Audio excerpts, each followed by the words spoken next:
Alright Exile, so we are less than a week away from the launch of the early access into Path of Exile 2. To be exact, we're 6 days and about 15 hours. Yes, I'm staring at the clock because I am totally bored and excited to jump in. But in all this waiting, I want to talk to you guys about several features that I think is actually going to be really cool in Path of Exile 2. Whether you're a new player or a seasoned player, these several features I think are going to be the most impactful in Path of Exile 2. Some huge changes, and yeah, I think these are something that I'm really looking forward to. And with that, let's dive into the video. So first things first, I want to talk about dual wielding. Now in Path of Exile 1, dual wielding was, to say the least, pretty damn mediocre. A lot of this has to do with the core design of how dual wielding previously worked, but with Path of Exile 2, the team has put a pretty extreme effort into making dual wielding be significantly more viable. One quick example I can give you is Armor Breaker, for instance, will have a different effect, or at least a bonus effect, when you're dual wielding, which will increase the attack speed of said skill. And generally speaking, a lot of the skills will have different benefits as you dual wield. I plan on playing some stacking based builds, and having the ability to dual wield now and actually feel good is something really important to me, and I think a lot of players are going to really enjoy this. The next thing that I'm super excited for is not something necessarily new to the game, but some additions and changes to the Keystones. Some of the Keystones got a massive rework that's going to make builds feel a little bit more viable, and others are just going to add some brand new features that's really damn cool. The one that I talk about a lot is Giant's Blood. This one makes it so you can wield two-handed axes, maces, and swords in one hand, but it doubles the requirement of the attributes to pick up the weapon. Alongside my previous point where I talked about dual wielding, this Keystone is going to be really cool if you can match the attribute requirements. Personally, I'm going to be probably playing a stacking Gemling Legionnaire, and so this would be fairly easy to get. On the other hand, for my mages, Mind Over Matter has all damages taken from mana before life. Previously, if I'm not mistaken, don't quote me on this, but you used to take a portion of that from your mana and life, and now it seems like it's going to take all from your mana first before your life. Of course, you lose 50% less mana recovery, which you should be able to solve yourself, but ultimately, this is going to give mages a very powerful bonus. As a final example, Eldritch Battery has a change that converts all energy shield to once again max mana, giving my mana users a really awesome advantage. I actually genuinely believe just like mages in general are very strong in this game, like way stronger than they were in Path of Exile 1. But either way, there are a lot of really cool Keystones, and I'm excited to experiment with these changes. One other huge change that I'm a massive fan of in Path of Exile 2 is the fact that they're going to be putting a much bigger emphasis on having specific mechanics drop specific types of loot.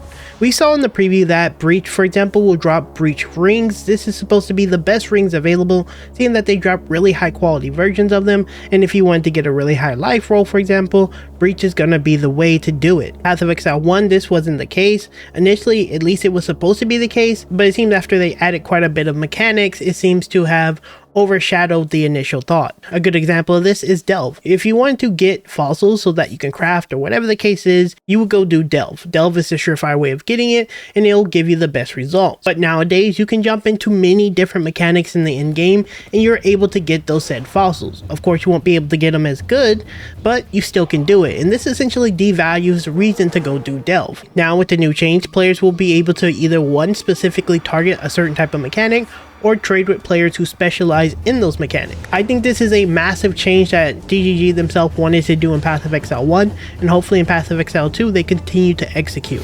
The next one is kind of short, but there's Buyback now in Path of Exile. For those of you who are not familiar with what I'm talking about, if you go and sell an item right now in Path of Exile 1, rather you misclick or you maybe unequip something, you accidentally sold it, which this has happened way too much for me, you cannot buy the item back. This is not a feature available in Path of Exile 1, which is actually pretty crazy if you ask me.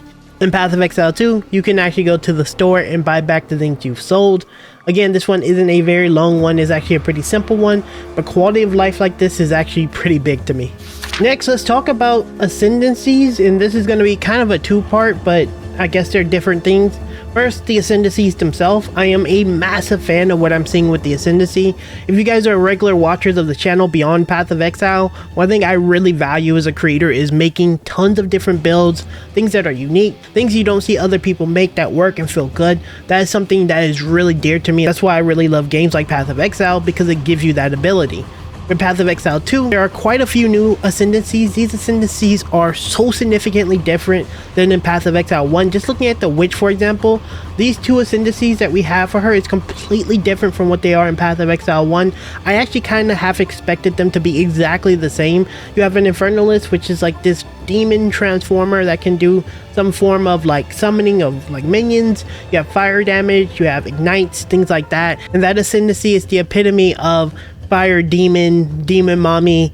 That is really cool. I'm a massive fan of that, and it's so unique. On the other end, we have this blood mage that have the ability to scale their HP, doubling their HP if they use their orb system, which I thought was going to be super annoying, but considering the reward is like actually pretty insane. Crit scaling on a defensive character, that is so cool. As someone who doesn't even like mage, just looking at the witch having these abilities is so damn sick, and having the Ascendancy be so drastically different is something that I'm a massive fan of. While we're talking about Ascendancies, and this can be another point, is the trials.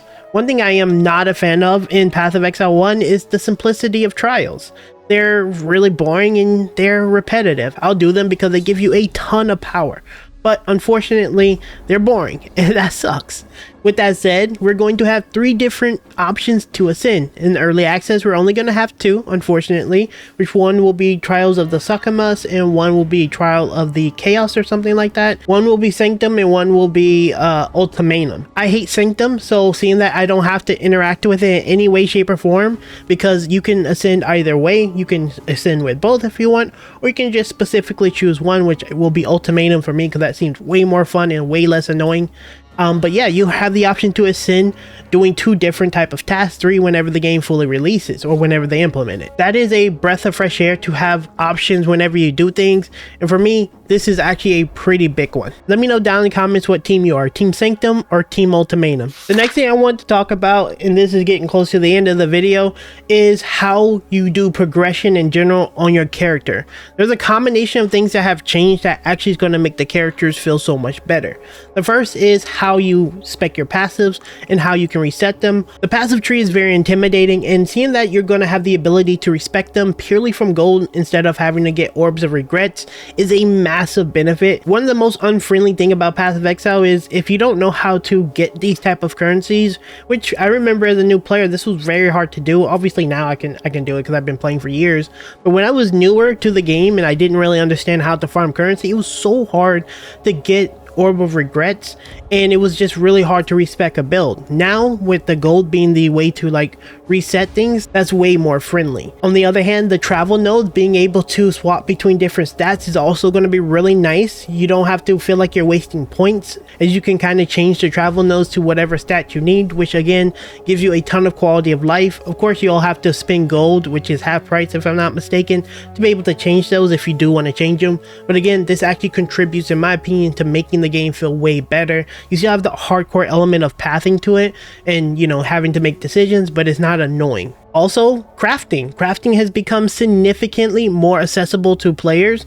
Not only will currency drop significantly more, from what the team said, exalted orbs will be dropping significantly more. Crafting will be, in my opinion, from what I've seen, more simple and easier to understand, and overall it's just going to be way more friendly to new players. Now, I by no stretch of the imagination know how to craft everything in Path of Exile 1. I'm not necessarily good with the betrayal mechanic, if I'm being honest. I can do everything else, but betrayal, I don't quite know everything about it.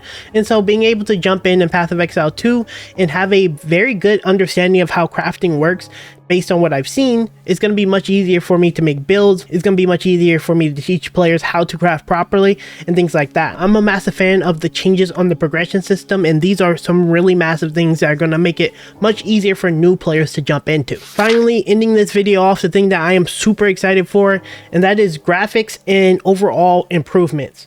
One thing that has been very consistent with Path of Exile, at least for me, has been that the game has not been running really good. Typically use GeForce Now because even though my system is well above the recommended specs, I find the game to still run pretty poorly. There's a lot of settings that don't work really well, and honestly, Path of Exile 1, maybe this is just because of like how old the game is, but it just doesn't feel very good in 2024 when it comes to just how well the game has performed over the years. It says it's going to be using the same program, but they have upgraded it so that it runs way better than Path of Exile 1, and that is very refreshing. This in addition to the really solid graphics, because I think it is by far the best looking ARPG available in the market, and it's not even close, is going to be something really big. I actually don't see people really talking about the performance of Path of Exile 1 and 2, and obviously we haven't played it. From what I've seen from creators, they said that it works really well and it plays really well, and that makes a lot of sense, and the team seems to think that it's going to do well and they have improved it. So again, while I haven't actually experienced it myself, it does seem like the game is going to be running significantly better, and for me that is a massive win. With that said, guys, that is pretty much the things that I'm most interested in, things that I think new players should actually be aware of, or just returning players should be aware of. These are some really big changes. I think this is going to serve to make Path of Exile 2 an even better ARPG than it already is shaping up to be. And honestly, I'm a massive fan of what GGG has done with Path of Exile 2. With that said, let me know down in the comments the things that you are interested in, things I may have missed, things that I may have overlooked, things that you are just super excited to jump into. Let me know down in the comments. Don't forget to like as well as subscribe to the channel. That helps me out immensely. And yeah, just like that, Exiles, I'll see you in the next video very soon.